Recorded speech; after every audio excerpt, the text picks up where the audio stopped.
Hello everyone, this is the Breakaway, and today we are going to talk about Red Bull Hansgrohe's Grand Tour program. The arrival of the new Austrian sponsor in 2024 was a key factor in attracting Primož Roglič, and this year the German team adds another major name to his roster, Remco Evenepoel, a true superstar of the sport who needs no introduction. With this lineup, the team holds some very strong cards for the Grand Tour and clearly intends to challenge for the general classification as early as this season. The plan is now official. Giulio Pellizzari and Hindley will team up for the Giro d'Italia at the start of the season. Remco Evenepoel and Florian Lipowitz will do the same at the Tour de France, and Primož Roglič will aim for a historic 5th Volta a España victory, which will set a new record. Let's break this down step by step. The Giro has always been an open and I think an unpredictable race. Sending two strong GC contenders make a lot of sense. Hindley will bring his experience with a second place in 2021 and a victory in 2022. After a slight dip in form recently, he found his legs again at the Volta and the end of the last season. And his experience will be extremely valuable for Giulio Pellizzari.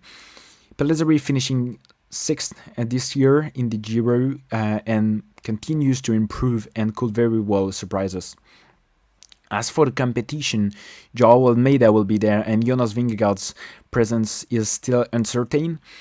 On another Grand Tour, I might be skeptical about their chances against riders of that caliber, but the Giro, because of this position in the calendar, can always deliver surprises.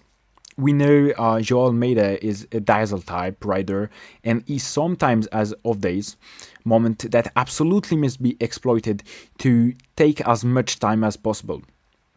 If Jonas Vingegaard does line up, he will be the overwhelming favorite, but we also know he can be fragile and isn't really immune to crashes or illness.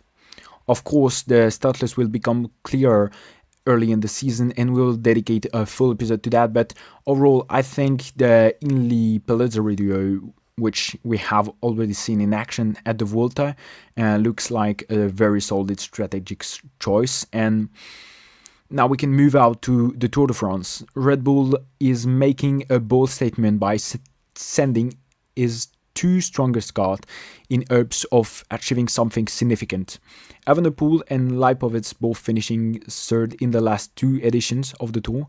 However, in my opinion, this duo isn't really entirely functional. I struggle to see Evenepoel sacrificing himself for Lipowitz, even though Lipowitz is, in my view, the team's best chance for a strong result.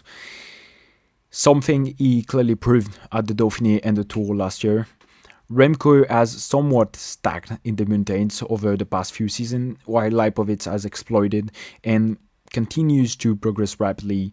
The strategy, in my opinion, should be to apply constant pressure with both leaders, attacking from long range, and Remco even mentioned this in an interview referencing to Jumbo-Visma's tactical masterclass in 2022. That said, neither of them can match the level of Jonas Vingegaard in 2022, and it would be pretentious to think that they are anywhere near that level.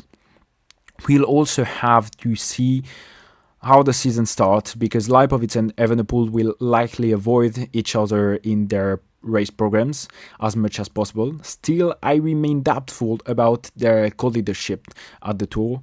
Finally, for the Volta a España, the team has announced that it will send the Slovenian full-time winner Primož Roglič. I think this is clearly the best choice for him. He enjoys the heat, he knows Spain perfectly well. It remains to be seen who will support him, but we could very well see Pellizzari, Hindley, and maybe even Lipowitz at his side. And with a strong team capable of properly supporting Primož, Red Bull BORA should be more than capable of fighting for the Vuelta victory. There is no doubt about that. In short, on the paper, this program gives the German squad the potential to deliver a season worthy of the very top teams and possibly rack up a huge numbers of victory.